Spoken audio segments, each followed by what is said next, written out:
Well, the rumors are true.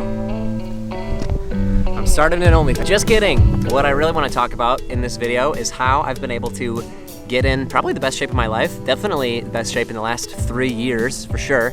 Injury-free, pretty shredded lately, to be honest. All without ever being too sore to like do any normal activities. You know, my gym and fitness routine has never stopped me from, you know, being too sore to do regular life type stuff. And I think that's a really important part of your fitness practice in your life. How you train and practice fitness with your body should give you the ability to play life on a harder mode, you know? Like you should be able to do more stuff because of your fitness routine, not less. So that's what we're gonna get into in this video, this June 2021 habit review monthly series I do on the channel. This one's gonna be pretty fitness, like knees over toes and fitness routine focused.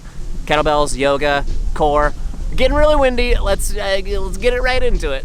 So one thing I've been getting away from that's kind of allowed me to do more fitness things in general on a daily basis, weekly basis, is doing more things for less time and not making going to the gym like that one thing during the day that you know, takes out two hour chunk to get ready for, to go lift for an hour, you know, do all the stuff afterwards. And what I've been doing is just doing a lot more activities that don't take as long and that I think have made my body just a better body, honestly. You know, any combination of these things I do every day. So that's a 10-minute core workout from Apple Fitness Plus, the Kettlebell Simple and Sinister routine, the knees over toes dense strength routine, and yoga classes on Apple Fitness Plus, and just walking around in the park. Well, I'm riding the one wheel right now. You know, I walk my dog most days, half a mile, 2 miles, just walking in general too. Walking places as opposed to driving places, riding the one wheel places. Especially when I worked in a restaurant, I was walking miles and miles every day, and I realized that my base level of calories that I burn every day was a lot higher because of all the walking. When I switched to working online, sitting at a desk all day, you know, while keeping up the same eating habits, the base level of calories I was burning every day was not making my body look and feel the way that I want. So what I figured out is that I need to do more activities. And on the knee health, knees over toes journey, I have found that it has been really important for me to spend time on stuff like core and like posterior chain and mobility and stretching and stuff. So that I'm just gonna spend a few minutes talking about each thing. So kettlebells, knees over toes, yoga, and core. So ever since I got an Apple Watch, I have been subscribed to Apple Fitness Plus. It's like $9 a month or $10 a month. It's like video group workout classes, and there's tons of categories. Rowing, core, yoga, treadmill, strength with dumbbells, HIIT, all kinds of stuff. So every morning, and this is the type of thing that like, there's no excuse not to do this. I'll do a core class. I'll just scroll down, pick a trainer. I'm a fan of my boy Greg for the core training. If you guys are on the Apple Fitness Plus, he's cool. And then I'll do a 10-minute core workout. And what I like about the Apple Fitness Plus core workouts is that they, first of all, are just different every time, because fuck doing the monotonous like core that you'll blow off at the end of the workout and skip. These core workouts focus on the idea that your core is more than just your abs, right? And so with the Apple Fitness Plus classes, they're basically hitting every part.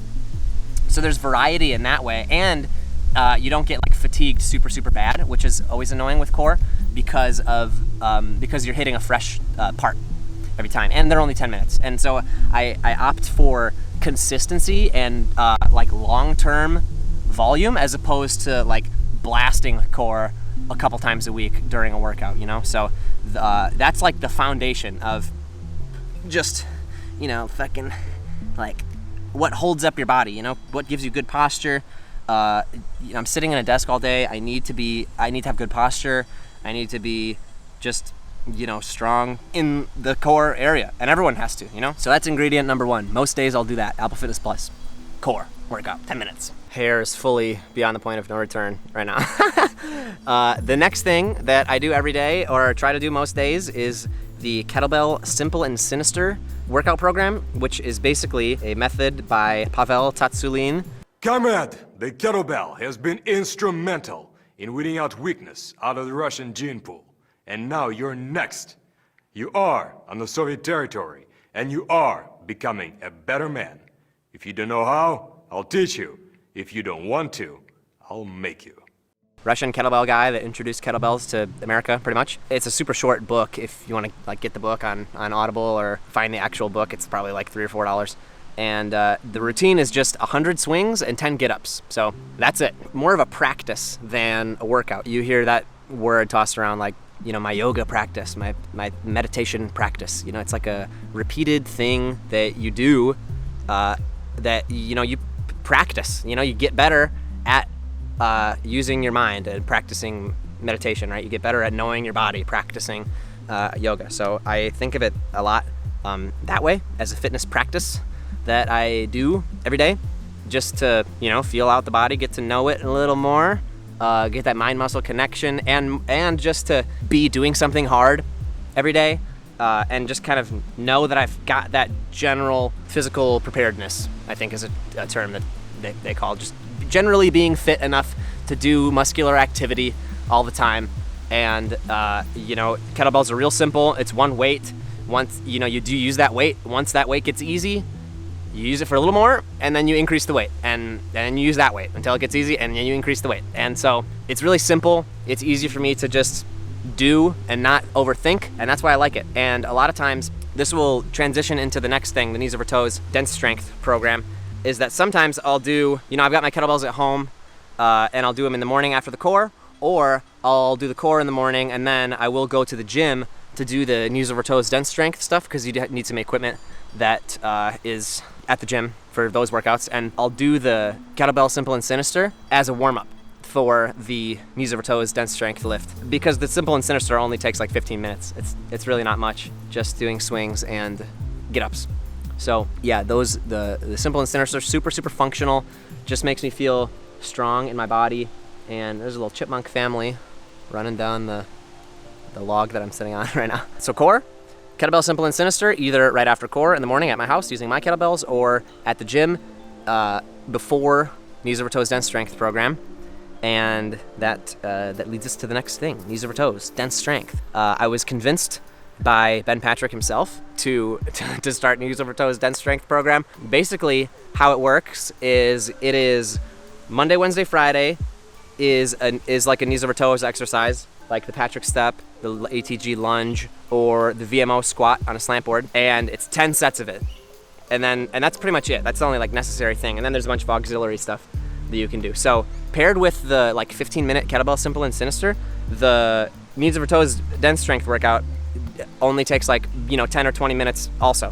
So you can kind of see how all of the things so far are smaller. You know, I'm not going to the gym for 2 hours and just blasting like 5 sets of bench press, 5 sets of pull-ups, 5 sets, you know, like just super, you know, 2-hour lifting, muscular volume. It's all these different things, and that's how I've been liking it. So, and then for the upper body days, for the knees over toes dense strength, it's literally like my upper body exercises are like ring pull-ups, dips, and like shoulder presses, and that's really it. And surprisingly, like it's still getting me like pretty pumped and shredded. So yeah, I like it. I like it a lot. You know, I have a long history of like bodybuilding style lifting is what I've been doing for forever. So like I've gotten my muscles big to it, you know, to a certain extent. I don't really care about like getting a bigger chest, a bigger back. You know, it's fine if it happens, but like I've reached a point that is like more than most people get, if you'll allow me to brag for a bit, right? Like my chest is pretty big, my biceps are pretty big, my shoulders are pretty big. So like I'm not worried about, you know, getting a perfect like bodybuilding style workout and like making sure I hit all of the volume that my body can take in every muscle group all the time. I'm worried much more about like making my body a good body, like I said. So yeah, the knees over toes dense strength program has been good. Well, for helping my knees still, they just feel great. They've been feeling great for a long time now. A lot of preventative upper body stuff too, like shoulder ability and just mobility of the upper body in general, while training, while actually hitting the muscles, with the dips and the pull-ups and the shoulder press and like dumbbell rotation, external rotations are a big one on there too. Yeah, I've really been liking the dense strength program so far. So yoga, okay. So yoga, I have been a yogi for probably around 3 years now, going to yoga classes, doing yoga classes from YouTube. Shout out Yoga with Adrian, if you know, you know. And let's be honest, you probably know. I've been lucky enough to have great experiences with amazing in-person yoga teachers as I was really getting into it, which I think has allowed me to get more out of a practice like on my own when I had been taught the fundamentals like really, really well. So that's something I'm thankful for. I generally just like doing yoga. It feels good to like see the progression in your body and to stretch like as a cool down thing for the day or a energizing thing to start the day, or as a thing, sometimes maybe I move up in a weight in kettlebells and I do get sore. I know like I'll be able to do a yoga class that day, and that will be my fitness for the day, and that will feel restorative and productive fitness-wise. So yoga has been just, I think, a super important thing mentally, physically. It increases serotonin, relaxation. I've read like mirroring a teacher and practicing your brain likes that. It feels good for your brain. There's a bunch of scientific reasons that I read in a coffee table book that yoga is good for your mind and body and mental health and obviously physical health. And I really like it. It's a really cool shared experience. It says a lot about a person that is also into it, that is interested in knowing their body and like taking time for themselves just is important, and it's something I respect and value in other people when they have a practice, as we've been saying, like that. And it just feels good to smoke weed and do yoga, dude, too. If you that simple as that, it feels great. It's an awesome experience. We can get some good music going. It's a great experience for the body and mind is yoga. So do it if you don't. And if you do, keep doing it. So let's get into the actual habits, the journal, how I'm tracking my habits and my fitness habits, my business habits, and productivity things in general. The journal, the grid, my grounding source of productivity. So here's my journal. This is just a dotted moleskin journal. If you can see the dots. I like the dots. It's not too visually cluttering like a grid might be if, I want to do some more free form writing, I guess. But this is my tracker. Basically, I write all my habits that I want to track up here along the x-axis. And then I write the days on this edge along the y-axis. So then every day is a row. And then at the end of the day, I put a dot next to the habit if I did that thing. And then at the bottom, I have how many times I did the things. And, you can go days and months back. Here's the month before. I've been doing this for a while, almost, I think over a year now. I've been doing this and making a video about it every week or every month as well. So then for the daily part, I draw these big lines down the middle, and then between these squiggly parts are a day, pretty much. So like this is a day, it's got my morning routine and some to-do list stuff. This is a day, morning routine, to-do list stuff, day. And that's pretty much all I do with the journal. I kind of built up to it. I used to just write down my weight and like the date. And that was like easy enough that I could do it every day. And then I'm like, hey, I'm in front of a journal every day, so I might as well do more. So then it evolved into what it is now. So we can get into the numbers on the journal here. For my freelance income, my freelance business made $1,836 this month. Basically, I'm making enough to pay rent and groceries and bills, and that's it, because I like to have a lot of free time. I like to have a lot of time to work on the YouTube channel. Yeah, go to Bucks games.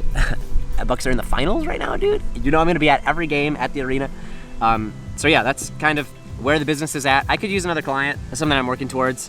But yeah, like the big thing of the remote freelance editing is that it doesn't matter where I am, when I do it, and that's something that I worked for a long time to like have in my life as my source of income, and my job is in my control and doesn't matter where I do it from. That's a really cool thing about it that I love. So yeah, that's the income. The habits themselves.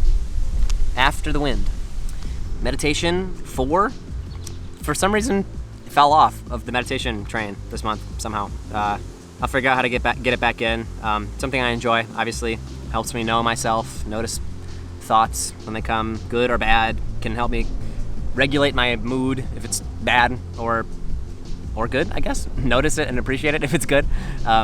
Exercise 23, that's a lot. Been loving it. Doing lots of exercises you've heard about this whole time.